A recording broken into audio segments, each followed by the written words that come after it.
Time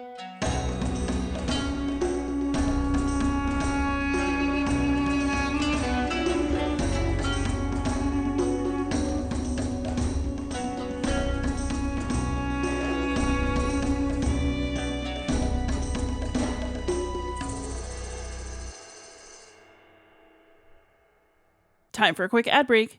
Beyond Solitaire is proudly sponsored by Central Michigan University's Center for Learning Through Games and Simulations, and they are launching their Kickstarter campaign for 500-Year-Old Vampire at the end of March. Designer Jason Cox has adapted Tim Hutchings' solo RPG design to create a cooperative experience that can either be played among friends or as a creative exercise in classrooms. In fact, it is written to satisfy national English and art standards. This one is going to be good, so I recommend you check it out. I also want to put in a quick plug for myself. I absolutely love working on Beyond Solitaire, and I wish I had more time to put into it. You can help me make that possible by giving to my Patreon at patreon.com/beyondsolitaire. My ultimate goal is to get to a point where I no longer have to teach summer school, so I can budget my time for game work and summer conventions instead. But no matter what, thanks for listening, and let's get on with the show. Hey gamers, this is Liz Davidson from Beyond Solitaire. And this week on the podcast, I have a very special guest. This is Ian Brown. He is a major in the Marine Corps, and I have brought him on to talk about his work at the Krulak Center. How you doing, Ian? I'm good. How are you? I am fantastic. I'm super excited to talk to you. So talk to us about the Krulak Center. What do you do there, and how you liking it? Sure. So I got to give like the standard boilerplate. These opinions are my own and don't represent the Krulak Center, Marine Corps, any agency of the U.S. government, etc. So now that's out of the way, I work at the Krulak Center for Innovation and Future Warfare. That's the full name, but we go by Krulak Center because it's kind of a mouthful. And it's at Marine Corps University at Marine Corps Base Quantico in Virginia. And I've been there. This is my 4th year. I'm going to retire out of there in about 6 months. But the center's been around for 5 years, so I came in after about the first year. But it's a very unique place, and our director, she likes to call it a think tank and do tank, because we're not tied to one school at the university or one specific program.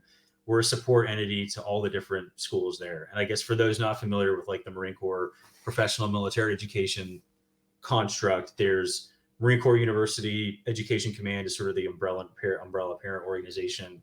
And underneath it are all of the officer and enlisted educational programs. A lot of in fact, the majority of those are actually distance students. So like off at, campuses around all the Marine Corps base, major bases around the world.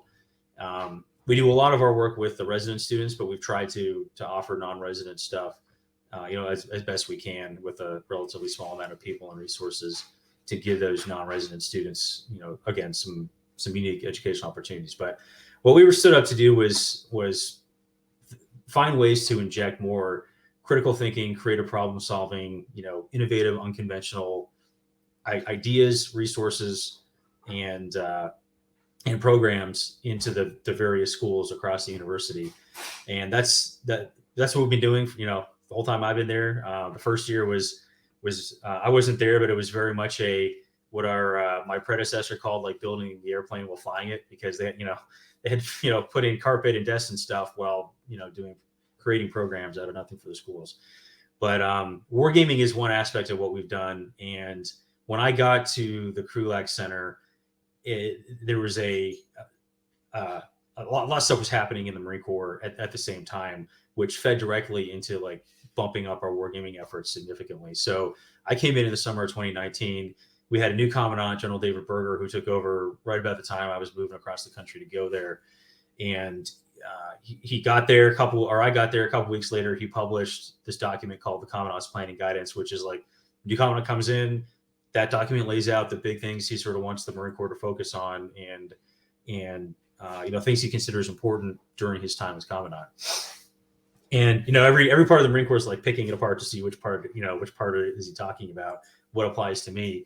But wargaming as a theme took up, I think by theme, took up the most text of any other specific theme in that document. So it takes up a lot of text. He must be pretty interested in it, right? And want to see more of it. So Education Command put together a working group to stand up a formal wargaming plan to inject more of it into the schools where it didn't exist and boost programs that were already underway. And so we kind of fell in and helped drive that bus a little bit, because we were already doing wargaming as part of our our mandate to inject, more critical thinking, creative problem solving. We had done wargaming tournaments in the past. We had done like standalone demonstration days, but now we were at the table to figure out how you bring this in as a educational tool to the formal programs that are there. So that effort has expanded greatly over the last 3 years. And we have to the point where, we have a wargaming director who now sort of oversees and supports efforts to have more of it in the schools, replace exercises that used to be done with PowerPoint with a war game, a dynamic environment with thinking human beings on both sides. And we still run like the tournaments, and we still do, demonstration days, familiarization days for those who, I want a war game, but I don't know what a war game is. Where do I start? Right. So we do those kind of things, both for students and faculty, but also sometimes we'll get requests from the operating force to be like, I want to do it at my unit. I don't know where to begin. You guys, you hashtag war game on Twitter all the time. Give me some ideas. And a part of that is also kind of my interaction with Sebastian, which is, I'll give him full credit. This is how it all happened. This discussion here, but we had selected a network of like sort of voluntary subject matter experts to be affiliated with us as non-resident fellows, and we selected, I think, like four wargaming expertise particularly. So that helped us be like, I don't know everything about wargaming, but I have some people we can talk to who can expand your options. Maybe they can come and run something for you. If they can't do that, they could at least send you maybe some documentation or game recommendations that we can't come up with ourselves. So that's what I'm doing right now. Be doing it for another 6 months, and hoping to do it in a continued professional fashion when I get out. Fantastic. So how widespread would you say that buy-in to wargaming is in the Marine Corps right now? So it's increasing, and I think the challenge, well, not the challenge, but starting from sort of a very low baseline. So getting it out and getting sort of everybody to the same basic standard it's not not going to be overnight, right? But one, having the commandant, the boss, tell everybody to go do it is hugely helpful for encouraging, incentivizing people to find ways to do it at their own units.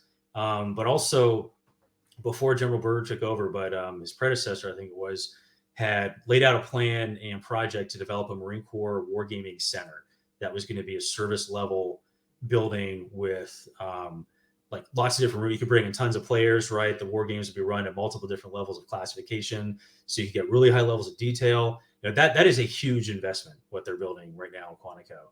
So kind of between those major things, like the buy-in was given, right? The past leadership and current leadership has said you're going to go do more of this because we think it's useful.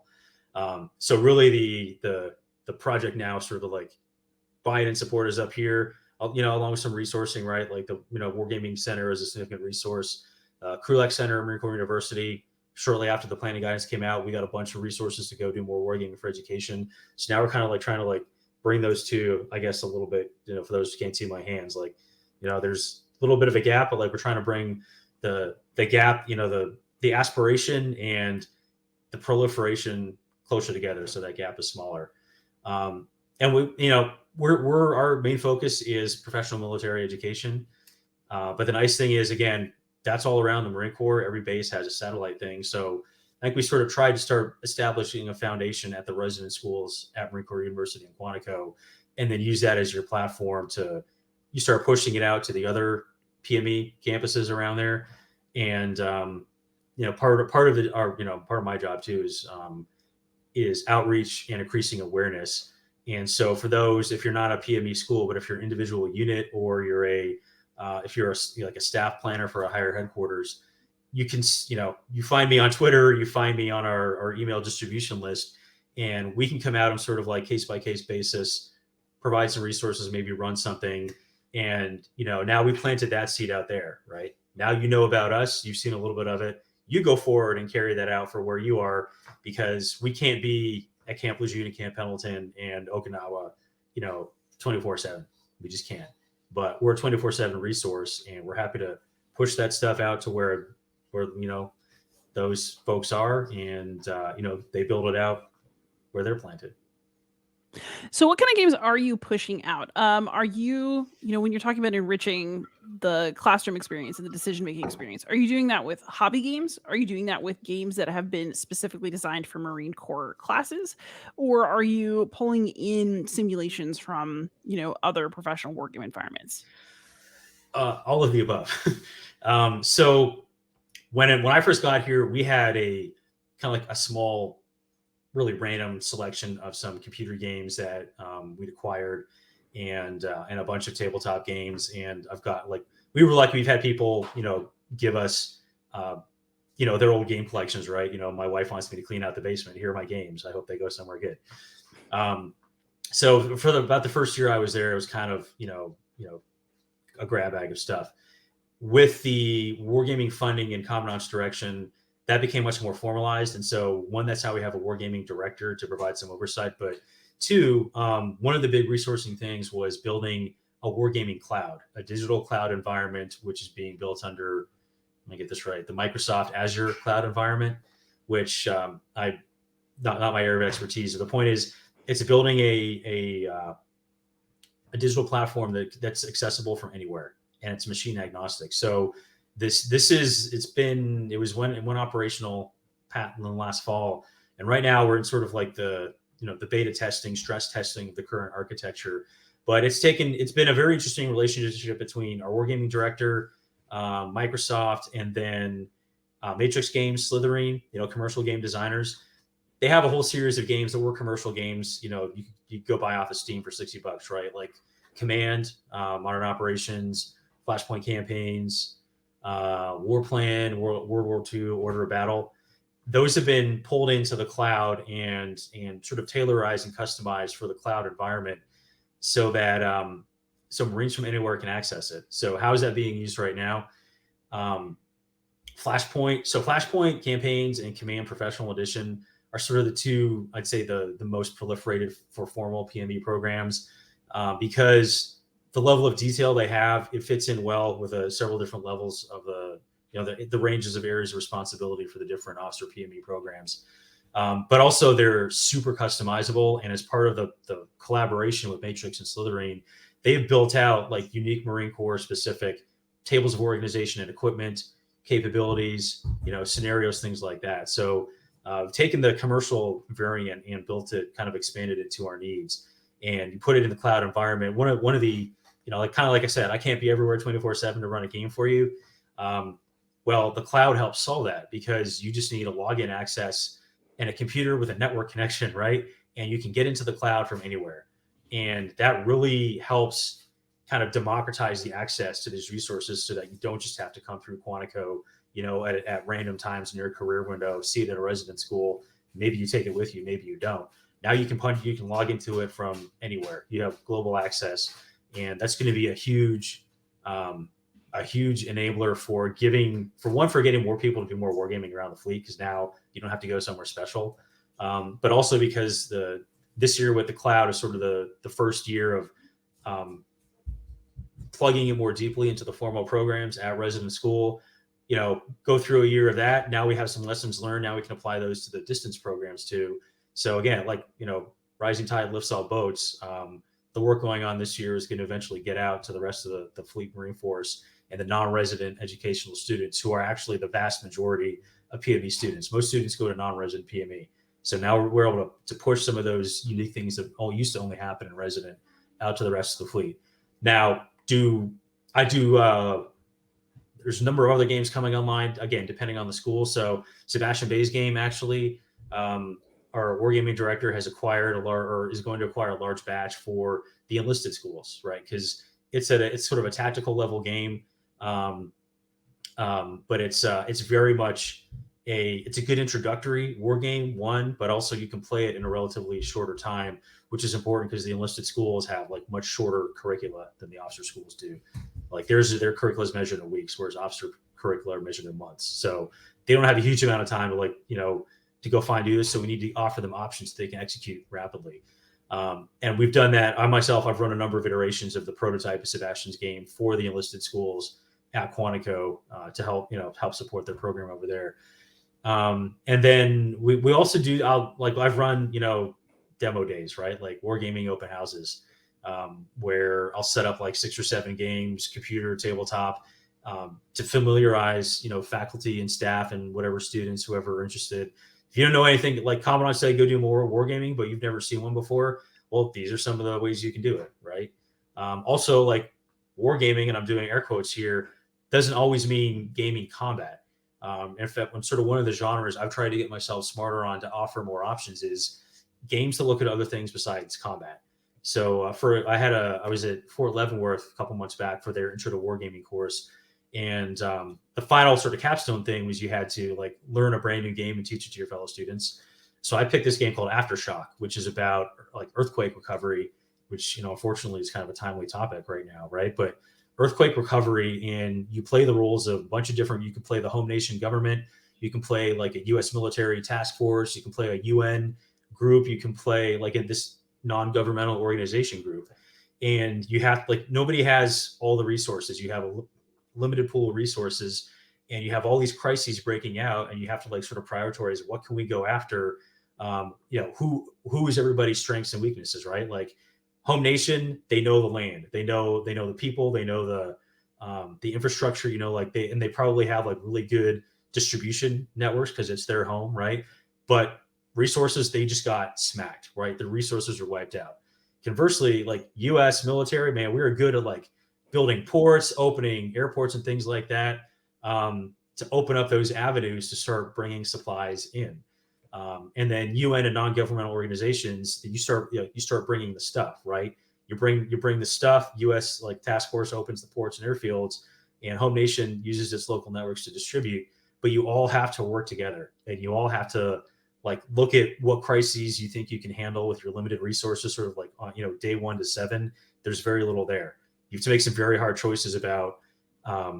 Do we focus on one area and simply accept that we can't get to these other areas, or do you nickel and dime little bits of resources out because that might seem like the right thing to do, right? But if you do that, you might just be wasting those resources, because unless you sort of pull them all together in one package, you won't actually solve the problem. You'll slap a Band-Aid on it, and then the problem just gets worse and more people suffer. So games like that you explore other hard decision-making problems, but it's not all about fighting or combat, or ones that I'm personally fascinated in. And that's why I'll give plugs to the Dietz Foundation. Their free last game about the civil rights movement. I just got, speaking of Fort Circle games, I got Votes for Women, and very, very interested in getting into that, learning how to do it, because it's still competition and hard decisions, which are things we're trying to teach from the Krulak Center. But it's not all about war, because hey, guess what? Like war doesn't happen all the time. But we may be, a U.S. military may be called on to do things other than war. Might be good to have maybe gone through a scenario or situation like that in a controlled game environment to learn about some of those hard decisions before you go do all those other things.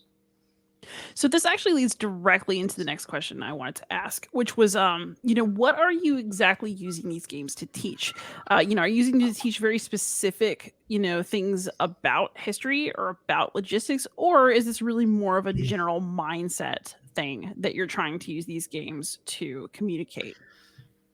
So I hate to say like it depends, but it depends on it depends on the so it depends on like I'll start with the schools, right? Because each of our PME schools has different learning objectives they want their students to teach at different levels of operations, right? So like our captains are at a more sort of tactical level of operations than our majors, who are like our captains might be thinking hours and days, right? Our majors might be thinking days and weeks.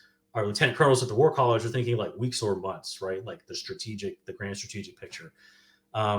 So we try and have games available that match those specific needs and the levels they're at, so that it feels like it's something relevant, and it's something our wargaming director has done a lot. And this is where like getting Matrix games, Slytherin to tailor stuff is really useful. Is like, okay, like I'm just picking an example. Say the captains, they need to have an exercise that teaches them about, landing a part of an amphibious force, logistical planning for the first, 5 days of operations, and something that gets them into planning airspace deconfliction for different types of air missions, and then indirect fire support missions from the ground through that airspace to the ground on the other side, right? Okay, well, we would try and offer them a game that does those things and lets them hit those learning objectives. But what I think is differentiated using the game as opposed to, like doing it all via PowerPoint or like slapping stuff on a Google Map chit, right, that you do a screenshot of, and then sending it to a white cell of adjudicators who are sort of, they're applying their professional knowledge, but there's just, I think, sort of an inherent subjectivity to how you do that. You do it all in the computer game, you have like an actual dynamic red cell that's actively doing their own plan and opposing your blue plan. You're hitting those learning objectives, but you're also hitting what is, arguably one of the biggest learning objectives that a leader needs to know in combat, especially, is things are going to go wrong. Your enemy's going to do things you don't expect. You're going to have to adjust your plan, right? You might have random missile blows up your ammunition dump, and you've lost, like, you're down to 1 day of ammunition supply instead of 5 you thought you had. Okay, well, you don't get to sit on your hands and say, well, that's not fair, or that would never happen in real life, right? Bad stuff is going to happen. So it's better to do that again in a controlled environment where you can fail and learn lessons from that failure before you have to do that for real, when lives are on the line, kind of thing. And so for the stuff we do for the schools, that's what we like. We want to hit those learning objectives because that's a requirement. But doing it in a more dynamic fashion has the added bonus of dynamic decision making. That poop factor, where something happens I didn't expect, I'm adjusting and teaching that rapid decision making, that ability to adjust and change your plan in unexpected circumstances, is also a useful skill set that we want people to walk away from. Now, some of the I'd say, for like what we've used Sebastian's game for has been often exposing the players to emerging or future concepts, technologies that, maybe we only have a little now, or maybe we don't have it yet, but we say we're going to have it in 5 to 10 years. But it's giving a familiarization. Like, one, what's really cool about all of his cards, right? It's like different weapon systems or different ISR systems, but it's also almost like a flashcard. Like, hey, if you've never seen a Chinese hypersonic missile before, this is what it looks like. This is what it's called. This is, in a gamified fashion, this is its basic capabilities. Guess what? It can go really long and really far, and a lot of your Marine Corps only organic missile defenses can't shoot it down. Well, on the blue player side, you have Marine Corps stuff, but you also have things from the other forces, right? Like Army, Navy, Air Force, that one could potentially defend you from that missile, but also when we're talking, about our joint operations or focus, against the pacing threat, which is China, right? Like, we're all going to be working together. So there might be a time where a Marine Corps unit, hey, you're now like tied in via radio or data link to an Aegis cruiser that can intercept that thing, right? Maybe if you had a basic understanding or familiarization via a game exercise, what the Aegis cruiser can do for you in defending against those missiles, you can make more intelligent decisions about how you and that ship are going to operate and how their systems can protect you, rather than you having no idea whatsoever and not even knowing that tying into them is an option. And then bad things might happen that way. And then in sort of for the familiarization or demo things that I do, like intro to wargaming, I don't do the Slytherin or the Matrix game stuff, because like that stuff's pretty intensive even for like, hardcore gamers. I'll do simpler things, like, again, going back to Fort Circle games, their Shores of Tripoli game. Fantastic. It's Marine Corps history, right? So it's very easy for me to put that in front of Marines, be like, hey, this is what we did, right? So I'm teaching you Marine Corps history. It's a very simple set of game rules, but also the asymmetric objectives, and you having to understand what you need to do to win, but also what they need to do to win, so you can stop them from getting to that point. It's a fantastic demonstration tool, and I'm not teaching you the tactics of how to fight wooden ships of the line, right? But I'm teaching you how to balance your objectives. I'm teaching you how to, you might have to slap a Band-Aid on a problem over here to focus on a bigger problem over there. And you're always doing it against a thinking human opponent, which is, to me, that's inherently valuable in itself, whatever game you play. So this actually makes me, I was thinking about this question. You've mentioned several times that the reason that gaming is a good educational tool is because it teaches people to respond to changing circumstances, some of which are negative, and that it gives the challenge of like playing against a real thinking human opponent. What evidence have you collected to indicate that this actually does improve decision making and response to negative change among trainees? And how are you tracking the results of the games that you run? So that's an excellent question, and um, part of the answer is that part is being built too because there's actually not a huge amount of like hard documented research on that area, and at least from the Marine Corps University Krulak Center side, part of the project of injecting more games across the curricula has been that assessment piece in find like is this a better learning method, right? Like, do the students like it more or less? Or are they indifferent to the previous ways of doing it? So for us at least, that has been a formalized part of this whole process, is not just getting the games themselves but that assessment piece, because sort of the longer term vision is if you can assign games as homework, right? Well, how do you measure that against the other students, right? How do you grade that homework? You need some sort of metric, some sort of benchmark that you're grading it against, right? So it's not just a totally subjective exercise. And so that I'd say that's kind of that's a living process, at least for us, that's going on. I think outside of that, though, that's not something that's really been. This is JLo's personal opinion here. I'm sorry, JLo's my call sign. Ian's personal opinion here, but I always say that in our podcast just to make sure everybody knows it's me and not like not the Marine Corps speaking. Ian's personal opinion. It's not well captured, and I don't know if that's because there's simply no sort of centralized discipline that could sort of give you a common framework for doing it, or if because, and I say this because I just finished reading Natalia's book on what is it called? She's a NATO wargamer, and sure, it's called Wargaming Experiences. Mhm.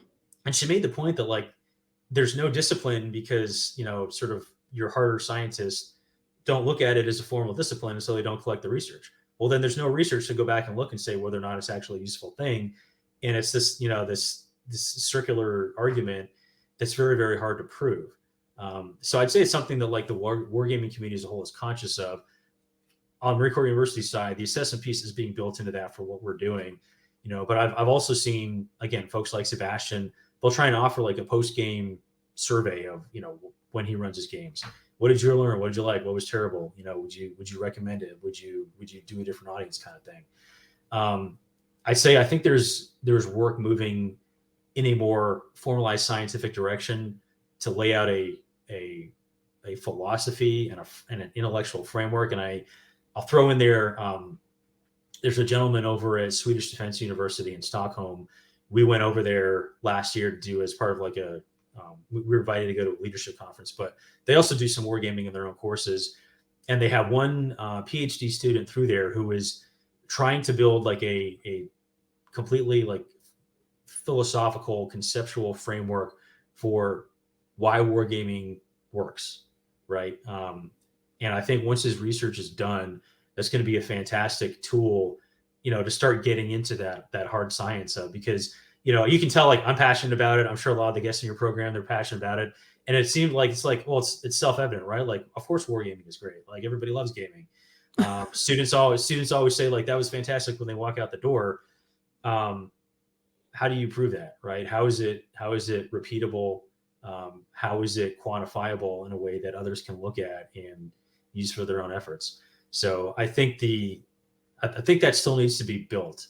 And there's pieces of it out there because like a lot of the better war gamers I know, like they'll do at least like a hot wash after an exercise and some sort of documentation where you get enough inputs. Now you have a data set, right? Like Sebastian has done that, for example, with all like the hundreds of iterations of Littoral Commander he's run.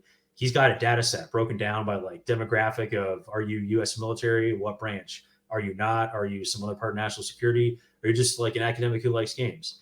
And capturing all those different responses, it gives you a starting off point. But there's really not a larger overarching framework. And I think that's something that has to be, that should be created, because I do think it's I think it's self-evident that it's valuable, but there are a lot of skeptics out there, right? And it's be great if there was something we could point back to and be like, got the science and the data to show you that you should be doing this.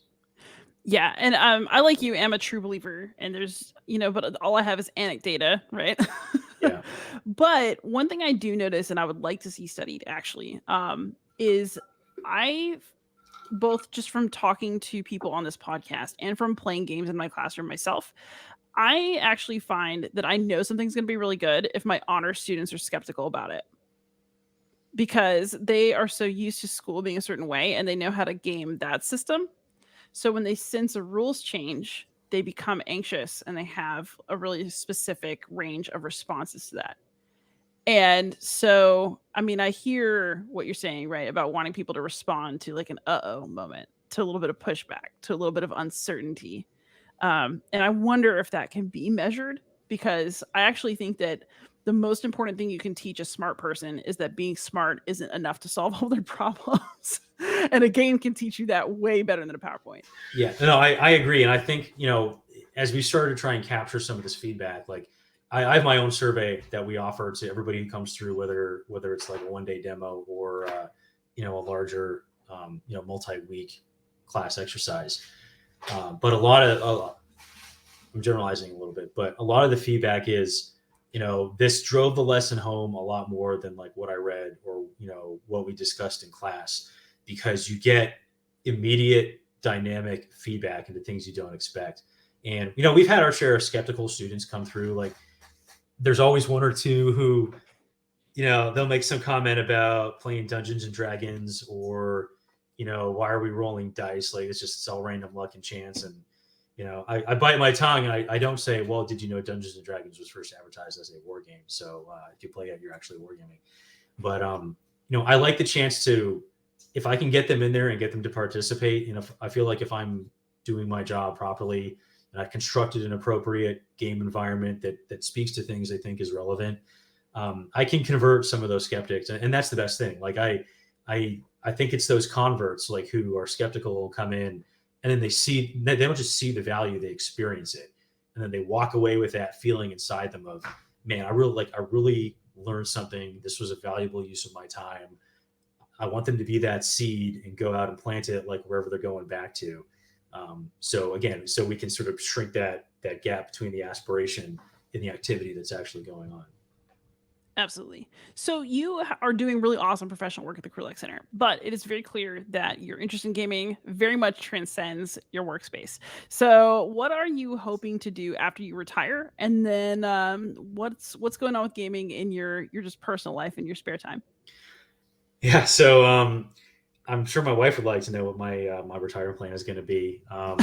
But no, I'm looking seriously at some sort of professional, very likely military or national security affiliated wargaming when I get out, because I was surprised in my time at the Krulak Center, but it's a growth industry. Like there's think tank big think tank organizations like the RAND Corporation, all the way down to sort of much smaller groups that they're doing different pieces of the puzzle. And I've been learning more about what's out there. And now that I know that I can get a job where I can like get paid to design and run games for people, that sounds pretty good to me. So, excuse me, it's probably going to be something in that line. In my personal life, I've tried to turn my kids into gamers in various ways with varying degrees of success. I think I've had the most success with my eldest. He's a teenager, but I used Star Wars as our sort of common language. And I first introduced him to Battlefront on the Xbox, which was a computer game favorite of mine when I was a teenager. And I thought, yeah, I'll teach him how to play it. And the old man will beat up on him a little bit, but he beats me like 9 times out of 10 now. So that's very humbling. But we play a lot of the Star Wars miniatures games. So I play the X-Wing game with him, which is like starfighter to starfighter combat. Armada, which is like large capital ship fleet combat. And I love the mechanics of Armada, because to me, from a naval, especially a naval perspective, you have to think multiple moves ahead for like where your object is going to be in space, because stuff moves and object in motion stays in motion. And our X-Wing to a certain extent, but Armada, I think, does a really great job of hey, like your ship doesn't just like speed up and slow down on a dime. You have to think about where that thing is going to be in space, um, and it's not necessarily going if you mess it up, you might just like fly right out of the battlefield, and now you're no use to anybody. And then we've been getting heavily into painting the Star Wars Legion game, which is like ground tactical combat. But I also like Rebellion, which is why I'm going to be running that up at the Fort Circle, or the Circle DC event. And I guess separately, that's with me and my family on my own time. I've, would not have thought I would do this a few years ago, but in doing some scenario expansion for Sebastian's game at work, and then just getting exposed to more different games, I'm trying to design, my own card game now, which is heavily influenced by the Star Wars customizable card game that I grew up with as a teenager back in the 90s, and had thousands of cards. But I part of it is I was interested in like designing my own thing, because I'm swimming other people's waters. I want to try and swim in my own lane. But also from a perspective of how do we make more wargaming more accessible to more people, especially in the Marine Corps, right? Where, we don't have the same budgets, don't have the same money. Wargaming is always a resourcing challenge. How do you provide something that is simple, and has like a very minimal resource overhead? And to me, that was, Sebastian's game does that really, really well. But I was like, how do you make it even simpler, right? Like, so I was like, I remember card game, right? The Star Wars, and anyone who's played something like Pokemon or any sort of deck building game, like everything you need is in that stack of cards. So that's sort of my design philosophy. And I went in and I'm trying to help gamify different doctrinal concepts for the Marine Corps, future, emerging capabilities, whether it's, stealth aircraft or UASs or things going on in cyber and the information domain and the space domain too, which is, new open territory. But still having it like in that one package where everything you need to play that game is in one box. And so all you need is like a light source and a flat table, and you can do some wargaming on something that is hopefully relevant to you, but also hopefully entertaining and interesting. Yeah, I'll be demoing that as well at the Circle DC thing, for anybody who wants to see it. Yes, I will be there, and I actually don't know if this episode is going to run before or after we meet in person, but we are going to meet in person. I'm really excited about it. Yeah, no, I'm very much looking forward to that event. So I find it very interesting that you're mentioning a deck of cards and then wargaming in the same sentence. I think that is a really big sign of how that branch of the hobby has changed. What do you consider to be in the world of wargaming? Because I think that, people normally think of it as kind of hex and counter, but I also think that's very much in flux now. Yes. Like if you had asked me that question, arguably before I got to the Krulak Center, I might've said, yeah, it's either hex or counter or like real-time strategy, like Warcraft, StarCraft, Total War series, what have you. In my time in the Krulak Center, I've been exposed to a lot more things to like really expand that aperture.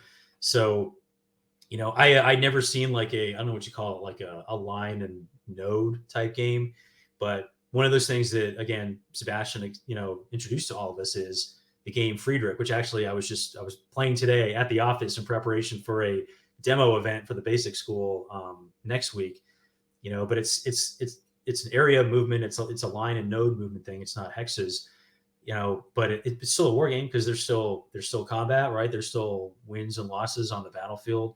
There's still decision making about protecting your supply lines, identifying, and with the node system, you got to identify those key avenues of approaches, right? Like which roads get me moving to my objective fastest?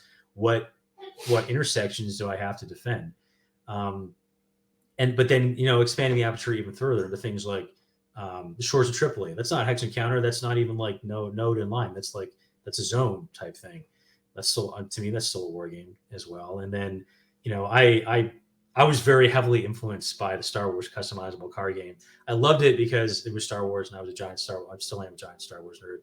But when I started thinking about a card-based game for modern military concepts, I looked back into the Star Wars game, and I'm like, I never played it as a war game. I played it because it was Star Wars, and I got to like fly fighters and have lightsaber duels because that was interesting.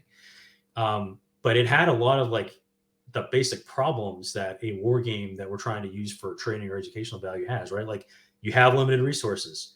You can't put them everywhere. You have to figure out like where and how to mass your forces to gain an advantage against your enemies so you can really beat up on them and cause them significant losses, right? You need to understand how all the different pieces of your deck work so that you can do things like ambush, do like slow draining attacks on their logistics, right? Not directly attacking them, but if you understand like the whole force draining concept, which I won't get into, the point is you can deplete your opponent's resources just by you having units in certain key places where they are not.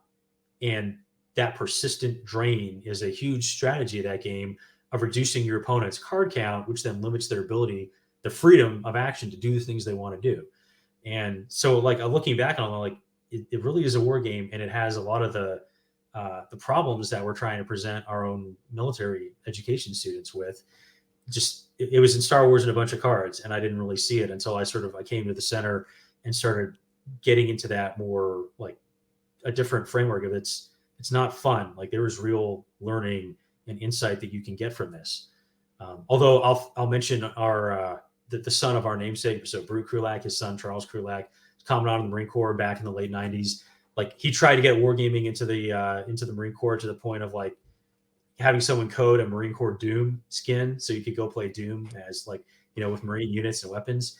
But he was in our spaces shortly after I came to the center. You know, we were talking about the new planning guidance and how wargaming was all over. What was the Krulak Center going to do to support that? You know, we're going through all these different, different uses and the value of wargaming. One of the last things he said was, and remember, it should be fun.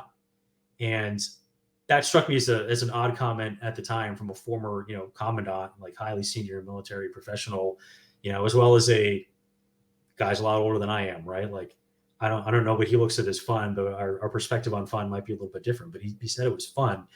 And then in the last couple of years, I've come to realize like fun is just a short description for a deeper emotional and mental engagement with the subject matter. Because if you like doing something, you're going to actively stay engaged with it, and you're going to pull more useful stuff out of it the more you're engaged, right? So fun is just a way for me to teach you the things that I want you to learn anyway. And because you're enjoying yourself, the lessons stick with you after you walk away. And because Marines are inherently competitive, like you put Marines on two sides of a table and tell them they got to fight each other, like they are going to get into it, right? They're going to, all the smack talk, excitement when your missile lands and sinks a ship, despair when you've lost like a key unit and you realize like you can't recover this, like game's going to be over anytime now. But that's emotion. Yeah, that's fun, but it's an emotional, mental engagement that you're going to get those things I want you to, and it's going to stick with you in a way that if I just told you to read 50 pages about the Battle of Guadalcanal, okay, you may or may not remember the vital lessons. If I put you on the islands of Guadalcanal and I put you in the situation of the Japanese and Americans where neither one has, complete supremacy and in the air or at sea, and you really have to like find those weaknesses and the temporary weaknesses in your opponent so you can gain advantage for either like, resupply the forces on Guadalcanal, or for the Japanese, like ambush and get after those Marine and Navy forces, because that's all they have. Like if you knock out their Navy, they can't supply the island and it's game over for them.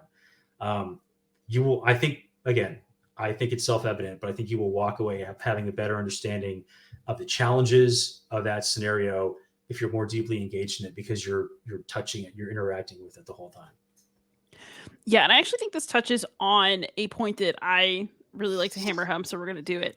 You gave me an opening, which is that, when we talk about games and we talk about fun, that doesn't necessarily mean frivolous, and it doesn't necessarily mean childish, and it's not like, oh, like we blew someone up, murder's so funny. Like that's not what fun means in this context. Fun means engaging, and engagement creates memories, and it creates, a deeper communion with the sources, and it's just going to be right that thing that it's fun doesn't mean goofing around.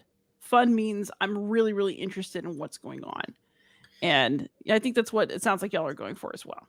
Yeah, and I'll cite one of our non-resident fellows, so Dr. James Pigeon Fielder. I don't know if he's been on the show or not. If he's not, has. Oh, he has. Great. Yeah. Good. Then I'm I'm glad, because this will, lay some of the groundwork. But one of the we've asked him to give like wargaming familiar, like why wargame things for faculty development, as well as I think we had him on our podcast a couple of times. But he basically goes through like the construction of imaginary worlds, and once you sort of like, I don't know if he calls it like the liminal circle. It's some kind of circle, but it's like basically once you've accepted and you translate into that circle outside of the boundary into that world, and you sort of accept the rules of the world for what they are, you lose yourself in there, and it becomes a new world where new lessons can be learned, even though it's completely imaginary, or it's it's a bunch of counters on a map, right? You've accepted the reality of that world, and sort of like accepting the reality of a thing. It's in a sense, it makes it more real for you. And so everything that goes on in that world is going to be more real, more impactful to you when you made that transition into accepting it. And so, yeah, I think he's one of those, folks out there who started to sort of build this larger framework of like the science and the discipline behind why should you war game. And his description of it is like, it's not frivolous, but it's not like, fun is an emotional response. And we want you to get you into that environment where you're emotionally responding to the things that you're presented with. And it could be good or bad emotion. Again, right? Like the Marines competitive, like somebody wins, somebody's got to lose. Like you will remember those losses, right? Because Marines don't like to lose, right? You don't like to lose in front of your buddies too. You don't like to lose in front of your buddies when they're smack talking you the whole time afterwards about, how you screwed it all up. But you will walk away being like, man, I am not going to lose that again. Right. That's a lesson that sticks with you. And I'll go back to the Aftershock game that I facilitated for the wargaming course. I'd never seen this game before, right? And like when I first broke it open, I'm like, all right, how does this whole thing work? Because I'm just trying to like teach it and teach the players so that I get done with the course. And I wasn't like thinking really much more about what was in that game, right? Apart from just learning the mechanics so everybody could play it. But then as we went through it, it was a really sobering moment, because it's a game, right? It's got some cards, it's got little meeples and little plastic cubes to represent supplies. But your challenge is all these different districts in this nation affected by an earthquake, and every district has a crisis that flips up, right? And then you sort of look at the crises, what resources need to be applied to resolve that crisis. And you very quickly realize, one, on that first turn, like day 1 through 7 of the disaster, you're not going to solve most of those problems.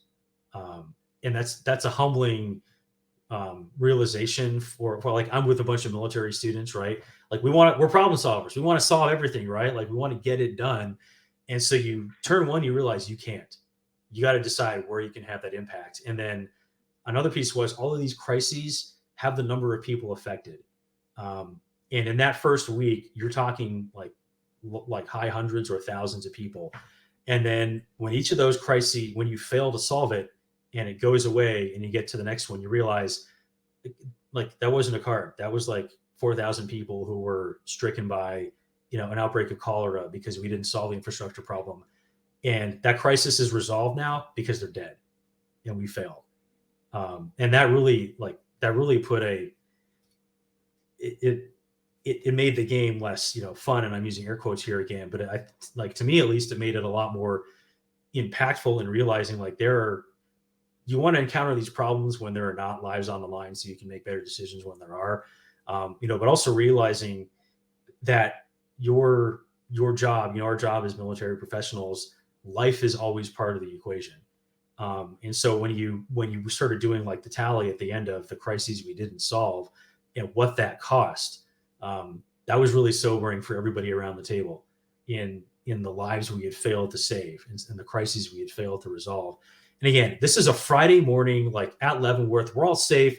We have all had our coffee. We all had a nice breakfast. And these are just cards with numbers on them. There's no faces. There's no names, but just the fact we'd all crossed that liminal circle. We'd enter the environment. That I think that's the kind of impact you can have, because it makes it real for you. And it wasn't fun, right? But we were emotionally engaged, and we walked away from that game being like, yeah, if this ever happened, these are some really horrible, hard challenges and decisions you have to make. And when you realize you can't save everybody and you have to sort of decide what you can affect with the resources you have. And that's a really hard thing to grapple with. But we are all going to have to, if we're military professionals, we're all going to have to grapple with it at some point, right? So let's do it sooner, where we can sort of think through some different options and learn how to prioritize resources to have the maximum impact while accepting that we can't solve every problem. And simply letting go of like your inherent desire. I want to solve everything, right? It's in my fitness report. I'm a problem solver type thing, right? Well, there's going to be problems you can't solve. And the sooner you understand that that's a thing, that's a challenge you might have to face, but you're going to have to just go on to the next day and the day after that and meet whatever other challenge comes up. I think that's that emotional, again, not fun, but it's emotional engagement, and it's a lesson you walk away with. Honestly, that is the perfect place to stop, because that was really good. Thank you. If people have questions for you, where can you be found online? I'm most active on Twitter. You can find me at Ian_TB03. Or if you follow Sebastian, I appear on his feed all the time. So I'm not hard to find. Also, if you want to follow the Krulak Center for my professional work, it's at the Krulak Center on Twitter as well. And I think it's the same we're on Instagram, LinkedIn, Facebook, YouTube.